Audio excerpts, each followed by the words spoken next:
হয়ে যাবে, হাত কেটে দেওয়া হবে, পা কেটে দেওয়া হবে, একটু পরে শহীদ করা হবে, কিন্তু তার ভিতর মোটেও ভয় নাই, একটু মাত্র তার ভিতরে কোনো ভয় দেখলাম না, একটু মাত্র তার ভিতরে কোনো ভয় দেখলাম না।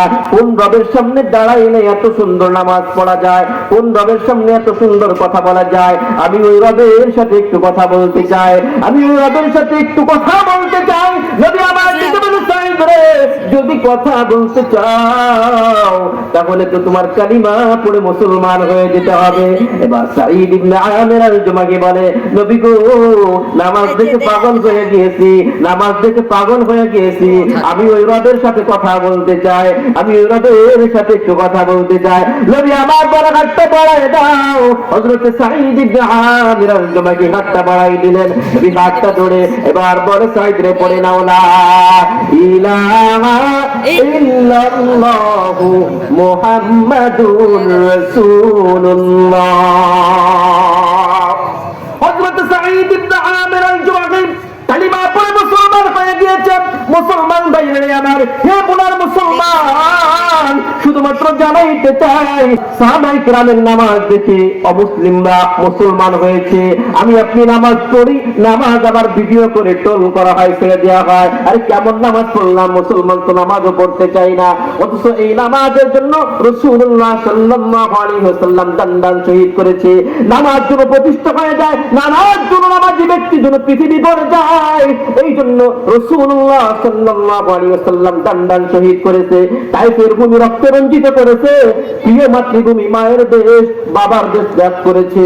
রাসূলের ইন্তেকালের আগে ইশার নামাজের টাইমে হযরত রাসূল করিম সাল্লাল্লাহু আলাইহি ওয়াসাল্লাম বেহুশ অবস্থায় আছে।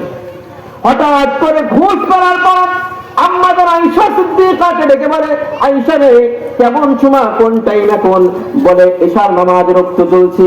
সাহাবায়ে কেরাম অনেকক্ষণ অপেক্ষা করার পরে আমার বাবা হযরত আবু বকরের নেতৃত্বে নামাজের ইমামতি করছে।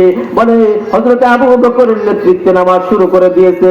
নবী আমার ডেকে বলে, আয়েশা রে, তাহলে দরজাটা একটু খুলে দাও, পর্দাটা সরায় দাও, আমার মাথাটা একটু উঁচু করে ধরো। এবার নবী আমার মাথাটা উঁচু করে, আয়েশা সিদ্দিকা মাথাটা উঁচু করে ধরেছে। নবী আমার নামাজের দৃশ্য দেখে চোখের পানি চলে দিয়েছেন। আম্মা জান আয়েশা জিজ্ঞাসা করে, ও পয়গম্বর, আমার বাবা ইমামতি করে আপনার স্থানে, এই জন্য কি আপনি কান্না করেন নাকি? নবী আমার বলেন, না আয়েশা, না, এই কান্না আমার আনন্দের কান্না, দুঃখের কান্না না।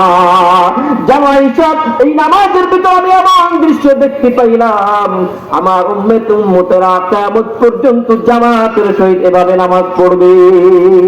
দেখে বলে, আয়েশা রে, জানো এই নামাজের জন্য কত কিছু করেছি, দান শহীদ করেছি, তাইফের ভূমি রক্ত রঞ্জিত করেছি, এই নামাজ কায়েমের জন্য মাতৃভূমি ত্যাগ করেছি, হিজরত করেছি, কত কিছু তো করলাম, কতগুলো জিহাদ করলাম, আমার কত সাহাবী শহীদ হয়েছে, নামাজ যেন দুনিয়াতে প্রতিষ্ঠা হয়ে যায়, এই জন্য কত কিছু করেছি।